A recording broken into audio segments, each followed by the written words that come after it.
I opened the door to our apartment and froze. Chloe wasn't where she should be. My heart skipped. Then I saw it, my bank statements scattered across the kitchen counter. My salary gone. Every savings account drained. Chloe. My voice shook. Silence. Footsteps. She appeared in the hallway, her smile too bright. Oh, you're home early. Where's my money? I demanded, my hands trembling. All of it. Tell me now. She tilted her head, feigning innocence. Your money? I don't know what you're talking about. Don't lie to me. I grabbed her wrist. I saw the transfers. Who else is involved? She yanked her hand free. You're overreacting. Maybe you just mismanage your accounts. You always do. I stared at her, disbelief and rage boiling. I trusted you. Everything I had, I trusted you with it. Her laugh cut like a knife. Trusted me? Ethan, you're pathetic. You think just because we're together, I'd care about your little plans? I stepped back, pain twisting in my chest. You stole it? She shrugged. It's not stealing if you never really owned it. Maybe you should have been smarter. I wanted to hit her. I wanted to scream until my voice broke. You're a liar, Chloe. You've always been a liar. She laughed again, casually, almost delighted. And you're always so predictable. Honestly, I'm bored with you. I couldn't breathe. My mind raced. How'd I miss this? Every smile, every promise, every late night. I love you. Lies. Lies. Lies. The phone rang. Marcus. Relief and guilt collided. I swallowed and answered. Marcus. Ethan, are you okay? I just heard. His voice cracked. Don't. I slammed the phone down. I didn't want his pity. I didn't want anyone seeing me like this. A knock at the door startled me. Marcus again. I didn't answer. Footsteps moved away. He'd leave eventually. I sank onto the couch, my head in my hands. How could she? I whispered to no one. Everything gone. Memories of her voice, her laugh, her touch. It felt like needles in my chest. I wanted to vomit, scream, cry all at once. The world had shifted. I had nothing. A text. Chloe, you'll survive. Eventually. I threw the phone across the room. The screen shattered. I wanted to hurt something. Something. Anything. That wasn't me. I stood abruptly. My reflection in the window mocked me. Weak. Broken. Pathetic. But rage burned hotter than the pain. No, I whispered. I won't be this. Not anymore. I remembered Marcus again. Maybe he'd understand if I spoke. Maybe not. I picked up the phone. Marcus. I tried to keep my voice steady. I need help. But not to pity me. I need advice. Strategy. He paused on the other end. Strategy? Ethan, it's Chloe. You. I know. I interrupted. I don't want sympathy. I want options. Tell me how to fix this. Tell me how to take back what's mine. There was a long silence. Then Marcus said quietly, All right, but promise me something first. Don't let her break you. I won't. I said, though my heart still throbbed. I'll fix this. I clenched my fists. I'll make sure she regrets ever touching my life. Chloe's laughter echoed in my mind. I closed my eyes. The betrayal was raw, deep, and permanent. But so was my resolve. I would rise. I would survive. I would take back control. And when I did, Chloe would realize she'd made the biggest mistake of her life. For the first time since opening the door, I felt something steady. Not peace, not joy, but power. And it burned in my chest. I wouldn't be the victim. Not ever again. The apartment felt emptier than ever. I sat on the edge of the couch, staring at the ceiling like it might answer me. The night had no mercy. My mind replayed every moment with Chloe, every smile now poisoned. I heard a knock and jumped. Ethan, it was Sophia Grant. Her voice had that calm authority I couldn't resist. I'm not up for company, I said, not looking at her. She stepped inside anyway, carrying a folder. I heard what happened. I wanted to see if you're alive. Alive? Barely, I muttered, rubbing my face. She took everything. Sophia sat across from me, her eyes sharp. Everything, everything. Money, trust, hope gone. My voice cracked. I was a fool. Foolish? Maybe. But you survived this long because you learned fast. You can rise again. I laughed bitterly. Rise? You don't get it. She humiliated me. Publicly. And I let her. You let her? She asked, raising an eyebrow. Where you allowed yourself to be blindsided by her skill at lying? I clenched my fists. Does it matter? I lost, and now I don't even know where to start. Start by realizing your strength, she said firmly. You have one. You've always had it.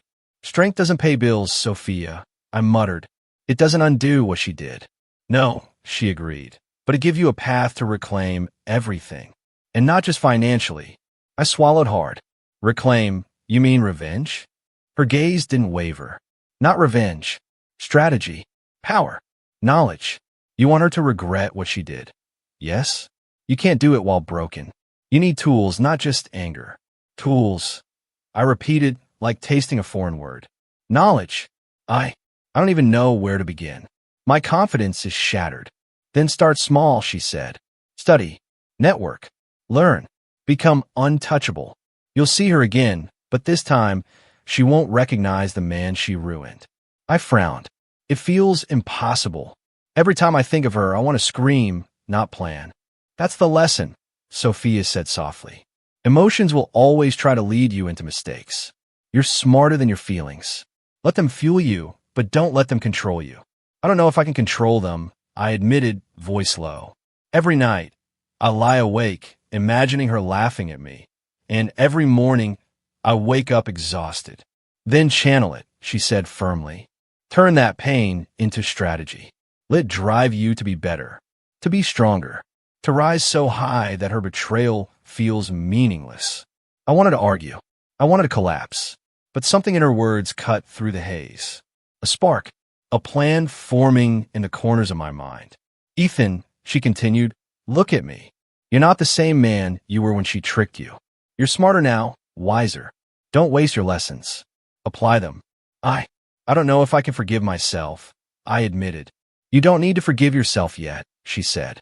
You need to survive. And then you decide who gets what. Revenge, justice, peace, it's your choice. But first, survive. I let out a shaky breath. Survive and become untouchable. Right? Yes, she said, standing. Tomorrow, we start small. Research, finances, connections. You'll see. The man she laughed at will be unrecognizable. I watched her leave, feeling both lost and slightly alive. Alone, I whispered to the dark room, I will rise. I will learn. And one day, she'll see the man she destroyed and wish she never had. I sank into the couch, thoughts racing, anger still simmering. But under the anger, the determination flickered. Survival first, then power, then her regret. For the first time since the fall, I felt focused. The nights would still be long, but I had a direction. Pain was a teacher, betrayal map, and I would follow it wherever it led. I didn't sleep that night. My mind churned over numbers, possibilities, mistakes. The apartment smelled empty, stale, like failure itself. The phone buzzed. Marcus. I picked up. You awake? He asked. Barely, I muttered. What's up? I found a lead. Small investments, low risk. Could be a start. I laughed bitter. Lead? I need more than scraps, Marcus. I need control, leverage, not charity. You're being impatient, he said. One step at a time. You can't rebuild a skyscraper with rubble. I didn't say I wanted rubble. I snapped. I want a foundation. Solid. Untouchable. There was a pause. All right, he said finally. I get it, but you still need to start somewhere. Sophia can guide you. I hung up and stared at the ceiling. Sophia's words echoed. Pain is a teacher. Betrayal a map. I took a deep breath. Maybe rubble could become steel. The next morning, I met Sophia at a cafe. You're persistent, she said, sipping her coffee. Good. You need it. I have no choice, I said. Every day I see Chloe in the news, flaunting success, smiling. I hate it. Good, Sophia said, eyes sharp. Use that hatred. Fuel it, but channel it. Strategy, not anger. I've already started, I admitted. Small ventures, research, learning the market, networking cautiously. She smiled faintly. Cautiously. That's wise. You're learning restraint. That's half the battle. I frowned. Sometimes I think I'll never catch her. She's untouchable. Nothing is untouchable, Sophia said. Everything has a weak point. You just need to find it. I'm tired, I said, slumping. Physically, emotionally. I've been awake for nights planning, studying, analyzing, but it feels like crawling through fire. And you're still alive, she said. Still thinking. Still calculating. That's strength. I nodded. I wanted more than strength. I wanted results. Back in my apartment, I scrolled through the business news. Chloe's face stared back from every headline. Winter's capital soars to new heights. I slammed my laptop shut. Pathetic, I muttered. She's still mocking me. The phone buzzed again. Marcus. Did you see it? He asked. I did. And I want it. Whatever she built, I'll surpass it. Quietly. Strategically. You're serious, he said. I'm alive, I said, voice low. And I won't be humiliated again. Marcus chuckled. Then I'll help. But watch out. There's competition. Jason Parks sniffing around. Big player, ambitious, ruthless. I know, I said. He won't be a problem. Not if I move first. I spent the next days immersed in spreadsheets, market reports, and corporate filings. My fingers ached, eyes burned, but I couldn't stop. Every number, every trend, every failing company I studied. My mind connected dots, calculated risks. Ethan, coffee, Marcus said one evening, placing a cup beside me. You've been at this for 12 hours. I don't sleep, I said. Not yet. Obsessed, he asked. Focused, I corrected. Obsession is what got me destroyed. Focus is what will rebuild me. Sophia called that night. Have you found it? She asked, voice sharp but encouraging. Maybe, I said. A small company, barely surviving, overlooked by everyone. Potential is massive. I can buy it quietly, restructure, control it from the shadows. You're thinking big now, she said. Good. But don't let ambition blind you. Plan every step. I won't, I said, determination hardening in my chest. This isn't just about money. It's about reclaiming my life, my pride, my power. Chloe will see me rise, whether she likes it or not. Sophia was silent for a moment. Then you're ready for the next stage. Quietly, carefully, you'll rebuild. And the world won't see you coming. I hung up and stared at the ceiling again, heart pounding. Rage, pain, ambition. They coiled together like fire and steel. The first move was clear. A struggling company. Hidden opportunity. My empire would begin there, quietly, strategically. And one day, Chloe's triumphant smile would falter when she realized the man she destroyed had become untouchable. I stared at the contract, my hands shaking. This was it, the first step in taking back control. Ethan, are you sure about this? Marcus's voice was cautious over the phone. I've run the numbers a dozen times, I said, voice low but steady. This company is failing, unnoticed, undervalued. Perfect for a quiet takeover. And Chloe? You still thinking about her? I can't help it, I admitted. But this isn't about her yet. It's about me taking control. Everything else follows.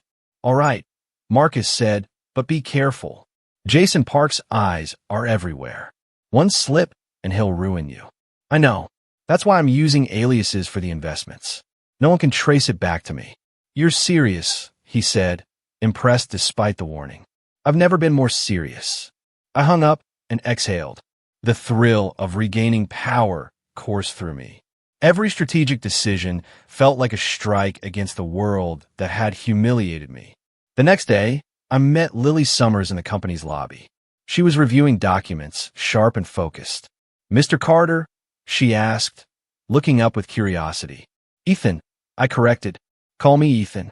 She raised an eyebrow, but didn't argue. All right, Ethan. You're here for the board meeting. Yes, I said, masking the tension in my chest. I'll be observing, making sure things run smoothly.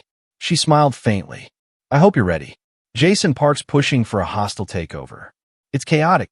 Hostile takeover, I muttered. My pulse quickened. Perfect. The chaos would hide me, make my moves invisible. Exactly, Lily said. It's a good time to reposition. But it's tricky. Every decision counts. I like tricky, I said. My lips twitched with a grin I didn't feel. Inside, the moral tug-of-war began. Am I obsessed with revenge, or just reclaiming my life? The line blurred. Hours passed, intense observation. I listened to every conversation, calculated every number, and watched Jason Park maneuver like a predator. You're quiet today, Lily said finally, breaking my concentration. Thinking, I said. Strategy, timing, subtlety. Chaos is my ally. Chaos, she repeated. Careful. You might get lost in it yourself. Maybe, I admitted, smiling thinly. But I've been lost before. Never again.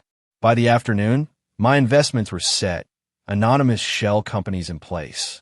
Every document, every bank transfer, invisible threads tying me to the company. Jason Park was focused on the public fight, unaware of the quiet storm approaching from within. Ethan, Lily said quietly, do you always plan this far ahead? I don't plan far, I said. I control what I can. The rest, I watch, and I strike when the timing is perfect. She nodded, impressed. I can see why you'll succeed. But don't forget, there's risk in control. People will notice if you're too careful. I'll take that risk, I said. My chest tightened. Excitement, fear, moral conflict. They mixed into a heady rush. I felt alive for the first time in months. Later, alone in the office, I leaned back in my chair and stared at the skyline. Chloe's face flashed in my mind, laughing, unaware. My fingers drummed the desk. The karma I imagined wasn't cruel. It was inevitable. The phone buzzed. Marcus. Progress, he asked. Done, I said. The company is mine, silently. Jason won't see it coming. Chloe, she's about to face a reality she never imagined. You're good at this, Marcus said. But don't let it consume you. Don't worry, I said, though doubt crept in. Am I consuming myself with this? Obsession or justice? Only time would tell. I walked back to the lobby. Lily was still there, sorting files. Everything's going to change, I said, almost to myself. It already has, she replied. You just don't see it yet. I smiled, genuinely this time. The first move was complete. The takeover was quiet, invisible, perfect. And deep down, I knew this was only the beginning. One day, Chloe would understand the man she underestimated. And that day, I would not be merciful. But for now, I had control, and that was enough. I walked into the interview room, clipboard in hand, heart pounding faster than I expected. My company, my rules, but today someone was stepping into my world unaware. Lily Summers glanced up at me. She's here, she said quietly.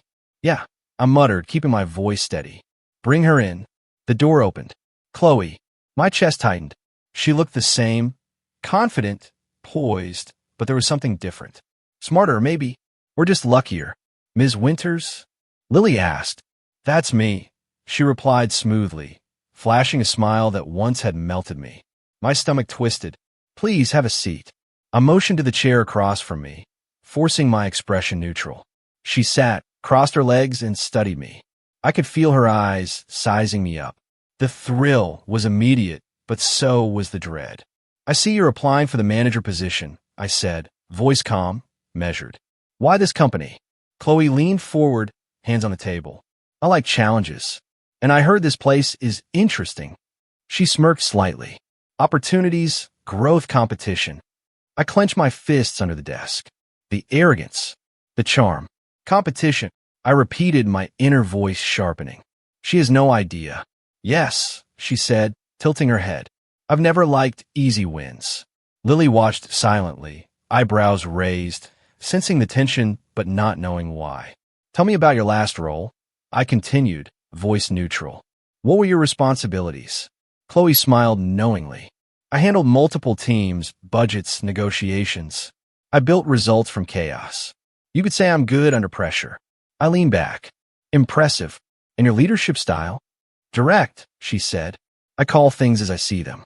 I expect loyalty, efficiency, results. I felt a flicker of satisfaction. Loyalty, efficiency, results.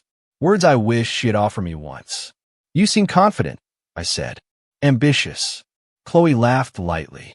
Ambition keeps people alive, doesn't it? Or maybe it just keeps them ahead. Her eyes glinted. Ahead. I wanted to laugh or yell. Instead, I nodded. Tell me a time you handled failure.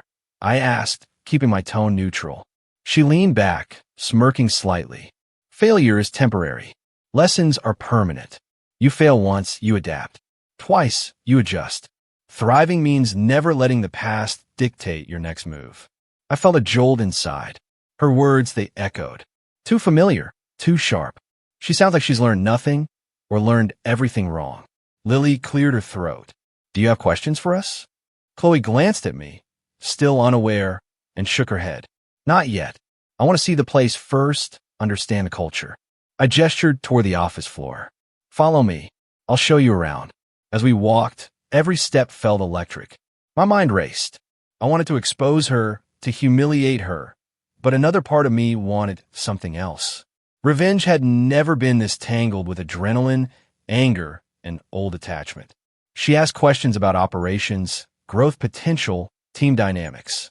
I answered carefully, hiding what she didn't know, that I already controlled the company, that every department was subtly realigned under my direction.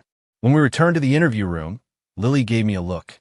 She's dangerous, but you're worse. Chloe extended her hand. Pleasure meeting you. I hope this works out. I shook it, masking my pulse behind a calm smile. Likewise, I'm sure you'll find the challenge stimulating. She left the room, leaving a faint scent of her perfume in the air. I exhaled slowly. Lily tilted her head. That was intense. Intense doesn't cover it, I muttered. She has no idea. None. I sank into my chair, hands gripping the armrests. Part of me wanted to celebrate. Part of me wanted to destroy her. And beneath it all, I felt a twisted flicker of unresolved attachment.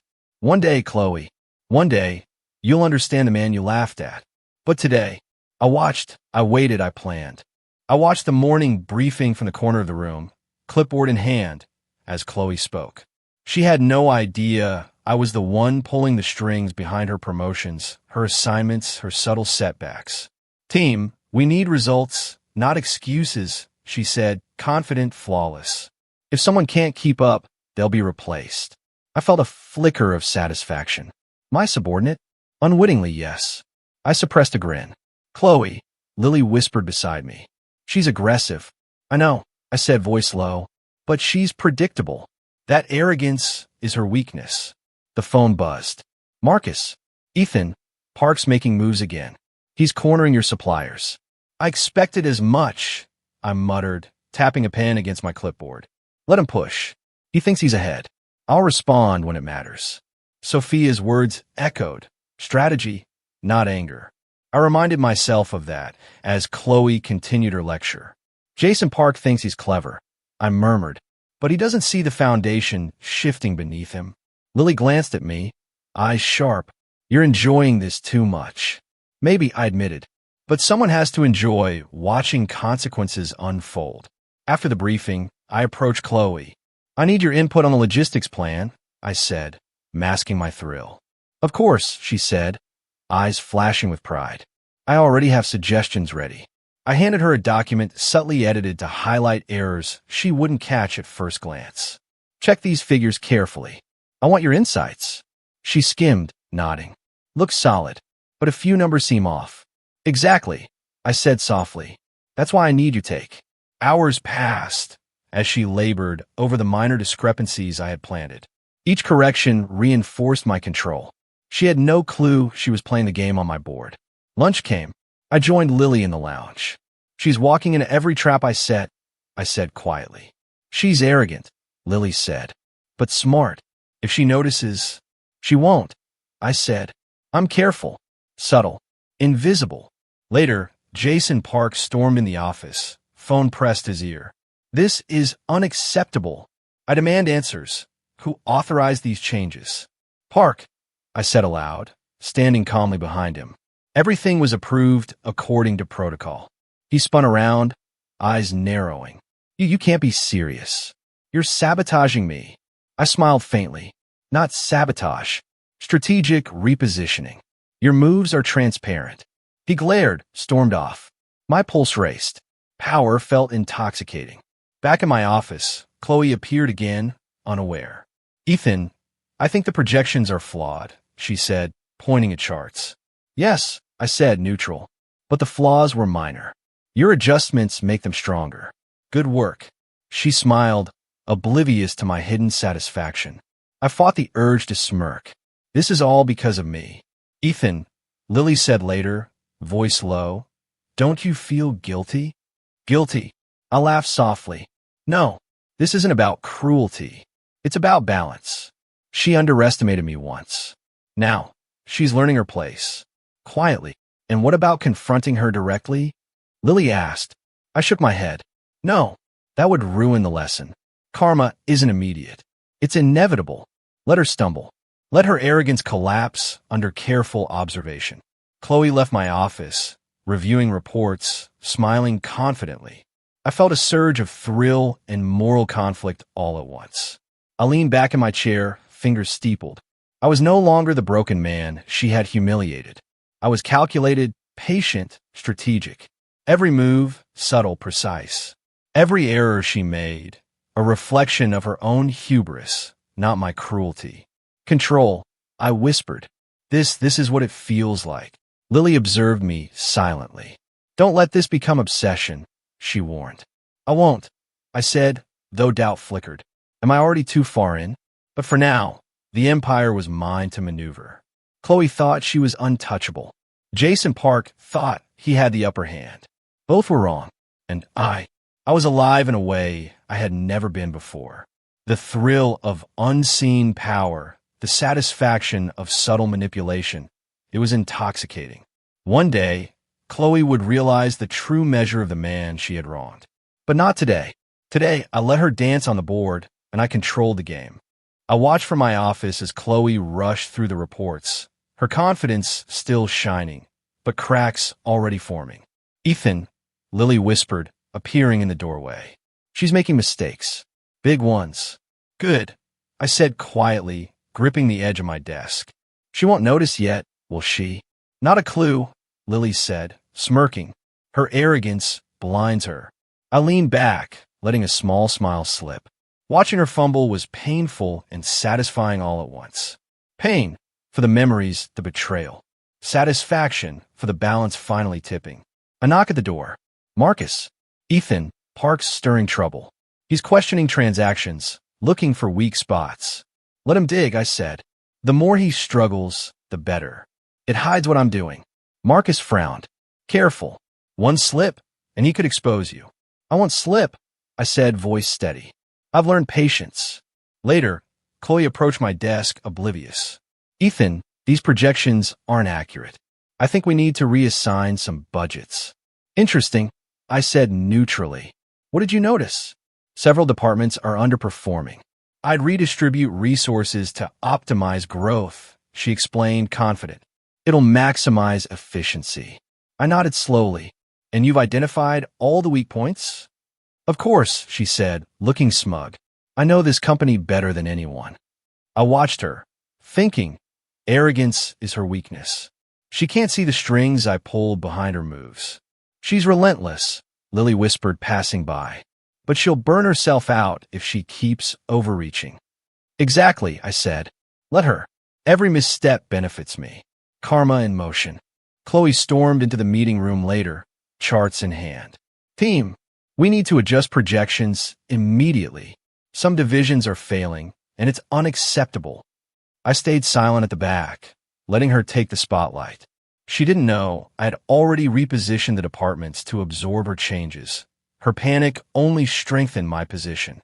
Ethan, Lily whispered later, you're enjoying this too much. I shook my head. It's not enjoyment.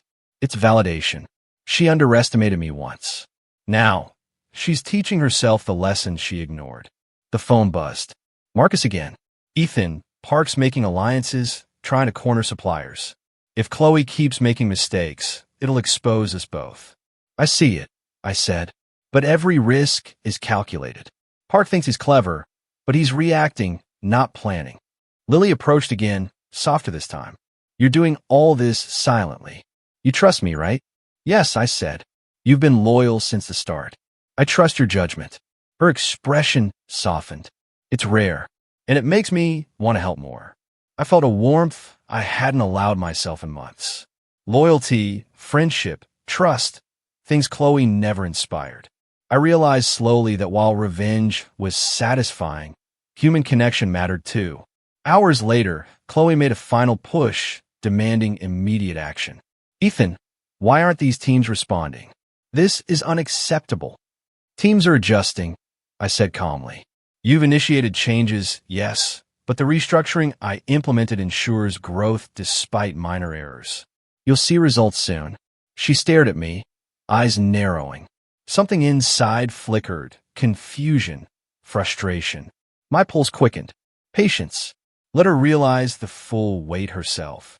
Lily watched, silent but approving. She's going to collapse under her own arrogance soon, she whispered. I exhaled, tension loosening slightly. This was the thrill I had waited for. Every misstep she took increased my dominance, proving strategy outweighed arrogance. Marcus called one last time before leaving for the day. Ethan, she's heading toward disaster. Are you sure this is worth it? Yes, I said, watching Chloe through the window. It's not cruelty, it's balance. Every mistake she makes is a mirror of the choices she made in life. I just watch and guide where necessary. Lily leaned closer. You're becoming more than just clever. You're controlled, patient, precise. I smiled faintly, and one day, Chloe will see it. The man she mocked, underestimated, and betrayed will be untouchable. She won't even know it happened until it's too late. For now, I remain silent, observing, calculating, watching karma unfold in its quiet, perfect way. Ethan, we need to talk. Now. Chloe stood in my doorway, eyes sharp, voice tight. Something had changed.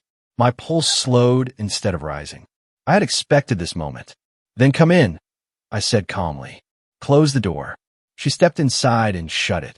I reviewed the ownership filings, she said. The shell groups, the signatures, the control chain. I folded my hands. And her jaw clenched. Don't play games with me. You own this company. I held her stare. Yes. Silence hit like thunder. You, she whispered. No, that's not possible. It is, I said. You just confirmed it yourself. Her voice rose. You were the broken one. The guy I left behind. The one with nothing. I remember. I answered quietly. Very clearly. She paced. So this whole time, the reports, the approvals, my restructuring, you were above all of it. Not above, I said. Behind. She let out a shaky laugh. Wow, you really did all this just to trap me. Not just for you, I replied. For me. That's a lie, she snapped. This is revenge. Partly, I admitted, but not the way you think. She leaned on my desk. Then say it. Say you wanted to humiliate me. I wanted balance, I said. I wanted my life back. Her eyes softened suddenly. The shift was instant, calculated. I remember that move. Ethan, I made mistakes. I was scared back then. Desperate. I almost smiled. You were greedy. That's unfair, she said gently. You don't know what pressure I was under. I know exactly what pressure feels like, I replied. I lived with the damage you caused. Her voice dropped. I regretted it. When? I asked.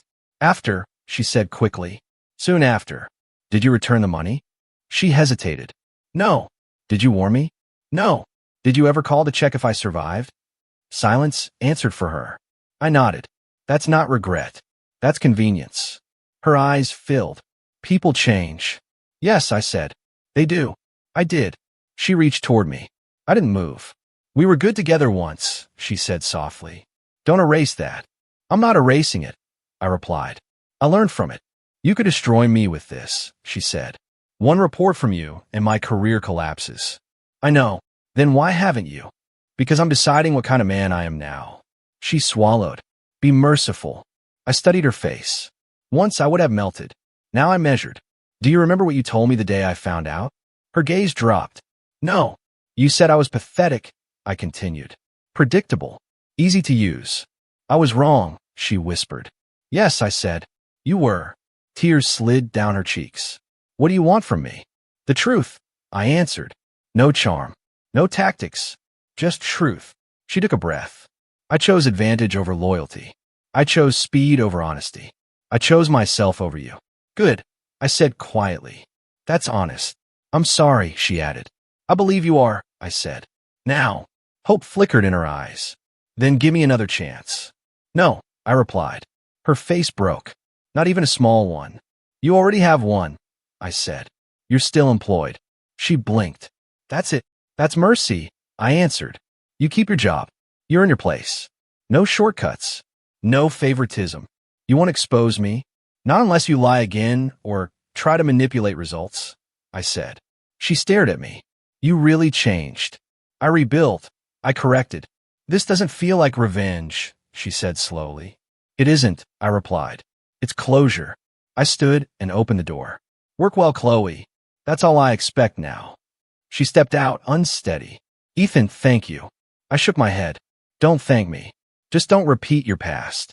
When the door closed, my chest felt lighter than I expected. I could have crushed her. I chose control instead. Justice, I whispered to myself. Without becoming cruel, I leaned back in my chair, letting the quiet of the office settle over me. Chloe had left hours ago, her presence still lingering like a shadow, but I felt lighter than I had in months. Lily appeared with 2 coffees. You survived the storm, she said quietly, placing 1 cup beside me. I survived, I admitted, taking a slow sip, and I didn't have to crush anyone to do it. That's different from what I expected, she said, sitting across from me.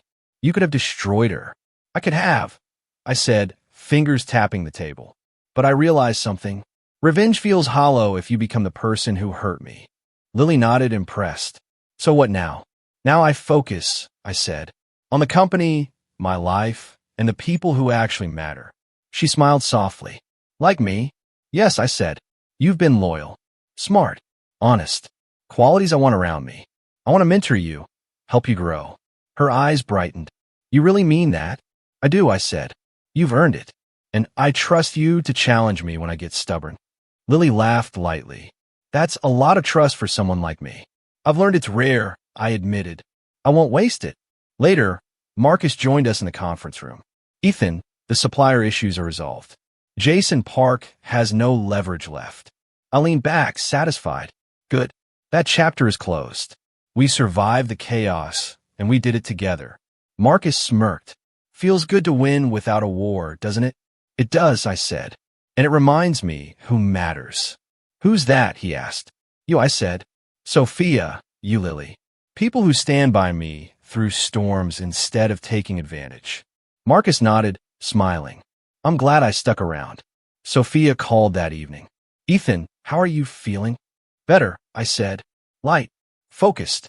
I don't think I've ever felt this steady before. That's growth, she said softly.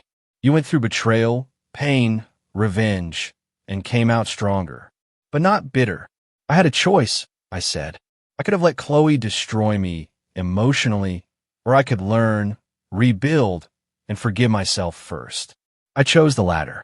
Forgiveness? She asked, voice warm. Even after everything, I said. Forgiveness isn't for her. It's for me. It lets me move forward without carrying the weight of rage. Sophia was silent for a moment. You've changed, she said finally. I'm proud of you. Thank you, I said, voice quiet. I never thought I could feel peace. But I do now, even if it's fragile. I hung up and stared out the window. The skyline glimmered with the last light of day. My company, my team, my life, it felt real. Solid. Mine. Lily appeared again, leaning on the doorway. You're quiet. Planning your next move? No, I said with a small smile. Just reflecting, thinking about how far I've come. She nodded. You've changed, not just in strategy, but in how you see people. It's inspiring. Maybe, I said, or maybe I finally understand that control isn't everything. Relationships, trust, growth, those are what matter. Lily smiled. I'm glad you finally see that. I nodded, and it's time to invest in it. Mentorship, friendships, loyalty, real bonds. No hidden agendas, no revenge games. She looked at me thoughtfully. Do you think Chloe will ever understand? I shook my head. Maybe not, and I don't need her to. My life isn't defined by her anymore. It's defined by what I build and who I choose to trust. Lily laughed softly. That's mature. I like it. I smiled genuinely. It feels better than revenge ever could. For the first time in years, I felt at peace. Not complete, not perfect, but steady. The lessons were harsh, the betrayal deep, but the growth was mine. I picked up my coffee, feeling the warmth seep in. This is my life now, I whispered to myself. And I'm finally living it on my own terms. I stood by the office window, looking down at the city. The skyline glimmered in the late afternoon sun, and for the first time, I felt completely in control. My empire, silent, unseen to the world, but solid, was mine. Ethan, Lily said, appearing behind me, the team's finishing the quarterly review. Everything looks perfect. I smiled faintly. Perfect enough, I said. Not flawless, but balanced. That's all I ask. She leaned against the window. You've changed. The way you handle people now, it's different. You lead, but you don't dominate. I learned, I said quietly. Power without restraint is empty. I have control, yes, but it's not just about winning anymore. Lily nodded. And Chloe? She's adapting. I chuckled softly. She is. She respects the structure. She knows her place and contributes. It's satisfying to watch. She's changed too. She's humbled, Lily said. You didn't crush her. You didn't humiliate her. But she learned. That's all I wanted, I replied. Balance. Karma isn't about cruelty. It's about consequence. She learned hers quietly, and now we can all move forward. The office door opened, and Chloe stepped in. Ethan, the marketing projections are ready. I reviewed them and updated the numbers. I looked at her, noting the calm efficiency, the respect she carried now. Thank you, Chloe. I'll review them shortly. She paused almost cautiously. I appreciate the guidance. I've learned a lot. I nodded. Good. Keep that mindset. It's more valuable than any shortcut you could take. She smiled faintly. Understand. I turned back to the window, thinking. Betrayal, rage, planning, revenge, it had all led here. Every sleepless night, every strategic move, every misstep by others, including Chloe, had shaped this empire. I had survived it all. I had grown. Lily leaned beside me. Do you ever regret it? Regret. I echoed. No, not anymore. I regret letting myself be weak before. I regret trusting blindly. But everything else, every failure, every betrayal, taught me resilience. She smiled softly. And Marcus? I chuckled. Marcus is steady, loyal. I value him more than ever. He reminds me to stay grounded. I couldn't have done any of this alone. The phone buzzed. Marcus's voice came through.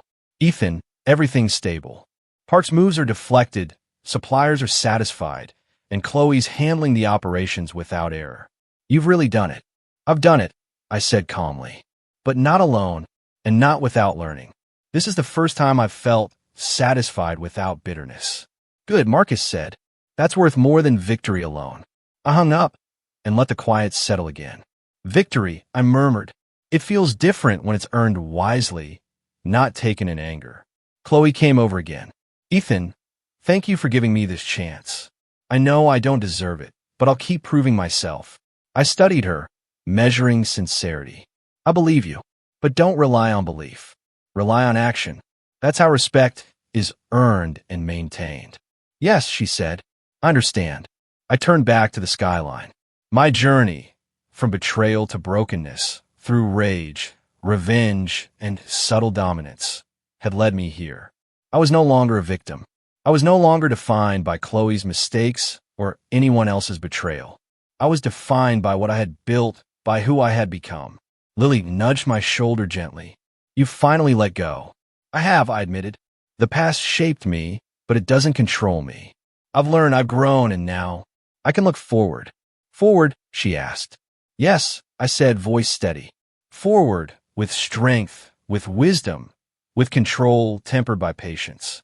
The journey isn't over, but the weight of revenge is gone. That's freedom. Chloe left quietly, leaving the office peaceful. Marcus and Lily stayed nearby, trusted allies, friends, perhaps family in the truest sense. I breathed deeply, feeling the warmth of accomplishment. This is life on my terms, I whispered.